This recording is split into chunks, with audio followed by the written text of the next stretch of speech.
رومی سالار توما اور ہربیس پہلے تو اس پر حیران ہوئے کہ مسلمان کدھر سے آ نکلے ہیں۔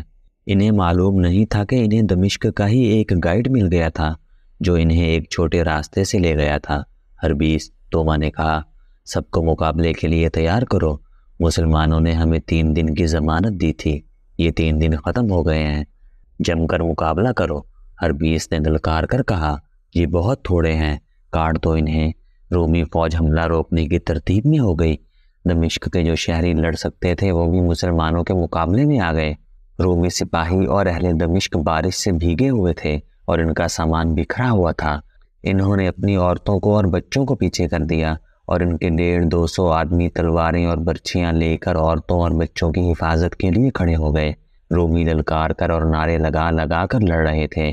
زرار جو برہنہ جنگجو کے نام سے مشہور ہو گئے تھے اپنی روایت کے مطابق لڑ رہے تھے، بلکہ جو سامنے آیا اسے کاٹتے جا رہے تھے۔ لیکن رومی جس بے جگری سے لڑ رہے تھے اس سے یہی نظر آ رہا تھا کہ وہ مسلمان سواروں کا صفایا کر دیں گے۔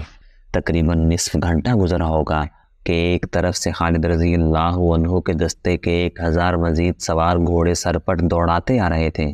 ان کے سالار رافع تھے۔ رومی سالار نے دیکھا تو انہوں نے اپنی ترتیب بدل ڈالی اور چلا کر کہنے لگے، وہ ان سواروں کو بھی ختم کر دیں گے۔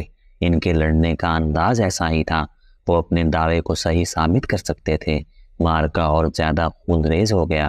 نصف گھنٹہ اور گزرا ہوگا کہ مزید 1000 سوار شمال کی جانب سے آئے۔ ان کے سالار خلیفۃ المسلمین رضی اللہ عنہ کے بیٹے عبد الرحمن رضی اللہ عنہ تھے۔ اب رومیوں کے حوصلے مجروح ہونے لگے۔ 1000 سوار جدھر سے آئے تھے یہ رومیوں کی پسپائی کا راستہ تھا، ادھر انطاکیہ تھا۔ مسلمانوں نے یہ راستہ روک لیا تھا۔ اب 3000 مسلمان سوار رومیوں پر ٹوٹ پڑتے تھے، لیکن رومی اور اہل دمشق پہلے سے زیادہ شدت سے لڑنے لگے۔ یہ مارکا ان کے لیے زندگی اور موت کا مارکا تھا۔ ان کا بڑا ہی قیمتی مال و متاع، ان کے بچے، بڑی خوبصورت اور جوان بیٹیاں، بہنیں اور بیویاں ان کے ساتھ تھیں۔ وہ بھاگ نہیں سکتے تھے۔ ان کے لڑنے میں شدت پیدا ہو گئی۔ تقریباً 1 گھنٹے تک رومیوں نے مسلمانوں کے ناک میں دم کیے رکھا۔ ان کا سالار توما جس کی آنکھ میں تیر اترا ہوا تھا سپاہیوں کی طرح لڑ رہا تھا۔ اچانک 1000 مزید گھوڑ سوار ایک اور سمت سے آئے۔ ان کا سالار تلوار بلند کیے نعرے لگا رہا تھا، میں خالد بن ولید ہوں۔ رومی اس نعرے سے بخوبی واقف تھے۔ ان 1000 سواروں کے قائد خالد رضی اللہ عنہ خود تھے۔ یہ تھا خالد رضی اللہ عنہ کا پلان۔ وہ 1000 سوار بھیجتے رہے اور آخر میں خود 1000 سواروں کے ساتھ آئے۔ خالد رضی اللہ عنہ توما اور ہربیس کو ڈھونڈتے رہے تھے، کہاں ہے ایک آنکھ والا رومی؟ خالد رضی اللہ عنہ للکار رہے تھے، کہاں ہے وہ جس کی ایک آنکھ میں مومن کا تیر اترا ہوا ہے؟ رومی سالار کی تلاش میں خالد رضی اللہ عنہ دشمن کے دور اندر تک چلے گئے تھے۔ وہ اکیلے تھے، ان کے محافظوں کو بھی پتہ نہ چلا کہ وہ کہاں غائب ہو گئے ہیں۔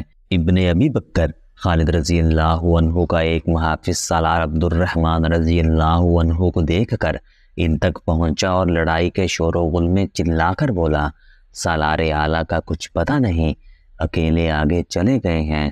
نہیں، عبد الرحمن نے گھبرا کر کہا، ابن ولید لاپتہ نہیں ہو سکتا، اللہ کی تلوار گر نہیں سکتی۔ عبد الرحمن نے کچھ سواروں کو ساتھ لیا، بے خطر اس طرف گئے جس طرف خالد رضی اللہ عنہ چلے گئے تھے۔ لڑائی ایسی تھی جیسے سوار گتھم گتھا ہو گئے ہوں۔ عبد الرحمن ان میں راستہ بناتے خالد رضی اللہ عنہ کو ڈھونڈنے لگے۔ دیکھا کہ خالد رضی اللہ عنہ دشمن کے قلب میں پہنچے تھے اور وہ توما کو اور دوسرے رومی سالار ہربیس کو ہلاک کر چکے تھے اور اب رومیوں کے نرغے سے نکلنے کی کوشش کر رہے تھے۔ ان کی یہ کوشش کامیاب نہیں ہو سکتی تھی کیونکہ رومی زیادہ تھے۔ یہ خالد رضی اللہ عنہ تھے جو ابھی تک ہر وار بچا رہے تھے۔ رومیوں کے ہاتھوں ان کی شہادت یقینی تھی۔ عبد الرحمن رضی اللہ عنہ اپنے سواروں کے ساتھ پہنچ گئے اور رومیوں پر ایسا زوردار وار کیا کہ ان میں سے کئی ایک کو ہلاک کر دیا اور خالد رضی اللہ عنہ کو وہاں سے زندہ نکال لائے۔ اس معرکے کی صورت ایسی بن گئی تھی کہ کوئی ترتیب نہیں رہی تھی۔ یہ کھلی لڑائی تھی جو لڑنے والے اور اپنے اپنے انداز سے انفرادی طور پر لڑ رہے تھے۔ مسلمان سواروں کی کمزوری یہ تھی کہ ان کی تعداد کم تھی، اس لیے وہ رومیوں اور اہل دمشق کی اتنی زیادہ نفرت کو گھیرے میں نہیں لے سکتے تھے۔ اس سے یہ ہوا کہ رومی اپنے سالاروں کی ہلاکت کے بعد ایک ایک دو دو معرکے میں سے نکلنے لگے۔ وہ علاقہ پہاڑی تھا اور کھڈ نالے بھی تھے۔ رومی وہیں کہیں غائب ہوتے گئے اور انطاکیہ کی طرف نکل گئے۔ اس طرح معرکہ آہستہ آہستہ ختم ہو گیا۔ خالد رضی اللہ عنہ کے حکم سے عورتوں کو گھیرے میں لے لیا گیا۔ کچھ عورتیں بھاگ گئی تھیں۔ عورتوں کے ساتھ کئی آدمیوں کو بھی قیدی بنا لیا گیا۔ قافلے کے ساتھ جو مال و اموال، خزانہ اور دیگر قیمتی سامان جا رہا تھا وہ سب وہیں رہ گیا۔ یہ مجاہدین کا مال غنیمت تھا۔ وہاں ایک حادثہ یوں ہوا کہ یونس ابن مرقس اپنی بیوی کو ڈھونڈتا پھر رہا تھا۔ وہ اسے نظر آ گئی۔ وہ اس کی طرف دوڑا۔ لڑکی بھاگ نکلی، لیکن وہ کہیں جا نہیں سکتی تھی کیونکہ سب عورتیں مسلمان سواروں کے گھیرے میں تھیں۔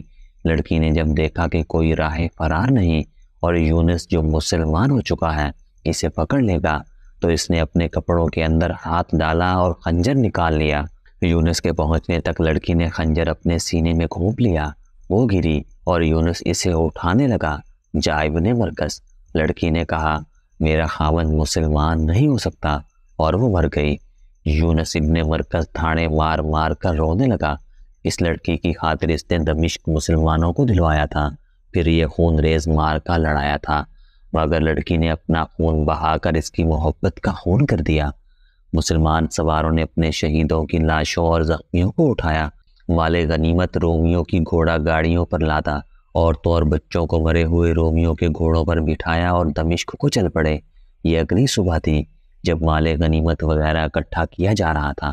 اس وقت خالد رضی اللہ عنہ عورتوں کے قریب جا کر احکام دے رہے تھے۔ انہیں یونس ابن مرقس اپنی طرف آتا دکھائی دیا۔ اس سے پوچھا، اسے اپنی بیوی ملی ہے یا نہیں؟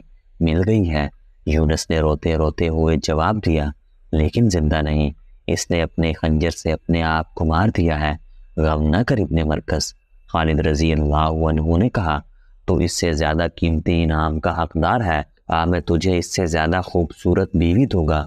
خالد رضی اللہ عنہ نے اسے ایک رومی عورت دکھائی جو جوان تھی اور جس کا حسن لاجواب تھا۔ اس کا لباس ریشم کا تھا اور اس کے گلے میں بڑا ہی قیمتی ہار تھا۔ یہ تیرا مال غنیمت ہے۔ خالد رضی اللہ عنہ نے اسے حسن کا یہ پیکر دکھا کر کہا، میں اس کے ساتھ تیری شادی کرا دوں گا۔ نہیں سالار محترم، یونس ابن مرقس نے گھبرائے ہوئے لہجے میں کہا، میں اس کے ساتھ شادی نہیں کر سکتا۔ آپ شاید نہیں جانتے، یہ شہنشاہ ہرقل کی بیٹی ہے۔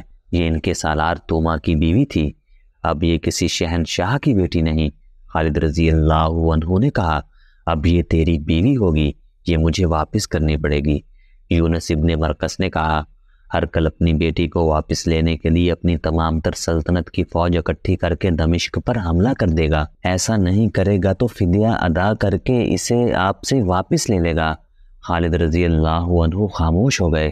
اگلی صبح خالد رضی اللہ عنہ واپس روانہ ہوئے۔ وہ بہت خوش تھے، انہوں نے معاہدہ نہیں توڑا تھا اور اپنا مقصد بھی پورا کر لیا تھا۔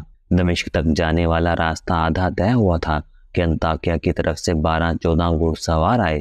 وہ رومی تھے، ان میں ایک اونچی حیثیت کا معلوم ہوتا تھا۔ وہ خالد رضی اللہ عنہ سے ملنا چاہتا تھا۔ اسے خالد رضی اللہ عنہ تک پہنچا دیا گیا۔ میں شہنشاہ ہرقل کا الچی ہوں، اس نے کہا، اور یہ میرے محافظ ہیں۔ میں امن سے آیا ہوں، اس امید کے ساتھ کہ آپ سے بھی مجھے امن اور دوستی ملے گی۔ کیا پیغام لائے ہو؟ خالد رضی اللہ عنہ نے پوچھا۔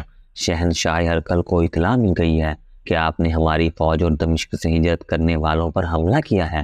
ہرقل کے الچی نے کہا، شہنشاہ نے آپ کے حملے کے متعلق کچھ نہیں کہا، انہوں نے اپنی بیٹی واپس مانگی ہے اور کہا ہے کہ آپ جس قدر فدیہ طلب کریں گے ادا کیا جائے۔ شہنشاہ نے یہ بھی کہا ہے کہ آپ فیاض اور کشادہ ظرف ہیں، اگر آپ فدیہ نہ لینا چاہیں تو میری بیٹی مجھے بخش دیں۔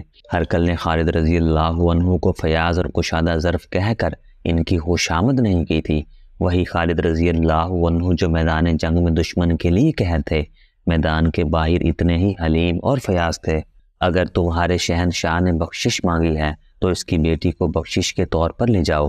خالد رضی اللہ عنہ نے الچی سے کہا اور رکابوں پر کھڑے ہو کر بلند آواز سے حکم دیا، رومیوں کے شہنشاہ ہرقل کی بیٹی کو اس کے الچی کے حوالے کر دو۔ خدا کی قسم، میں نے تم سب کی طرف سے اسے بخشش کے طور پر چھوڑ دیا ہے۔ ہمیں ہرکل کی سلطنت چاہیے، اس کی بیٹی نہیں۔ ہرکل کی بیٹی اس کے سفیر کے ساتھ چلی گئی۔ یونس ابن مرکس نے ٹھیک ہی کہا تھا کہ ہرکل ہر قیمت پر اپنی بیٹی واپس لے گا۔ یونس کو خالد رضی اللہ عنہ نے اپنے حصے کے مال غنیمت میں سے بے انداز انعام دینا چاہا، لیکن اس نے صاف انکار کر دیا اور کہا کہ وہ باقی عمر شادی نہیں کرے گا۔ بعد میں اس نے اپنی زندگی اسلام اور جہاد کے لیے وقف کر دی تھی، لیکن اس کی باقی زندگی صرف 2 سال تھی۔ وہ جنگ یرموک میں شہید ہو گیا تھا۔ خالد رضی اللہ عنہ جب مال غنیمت کے ساتھ دمشق میں داخل ہوئے تو ان کی فوج نے دیوانہ وار استقبال کیا۔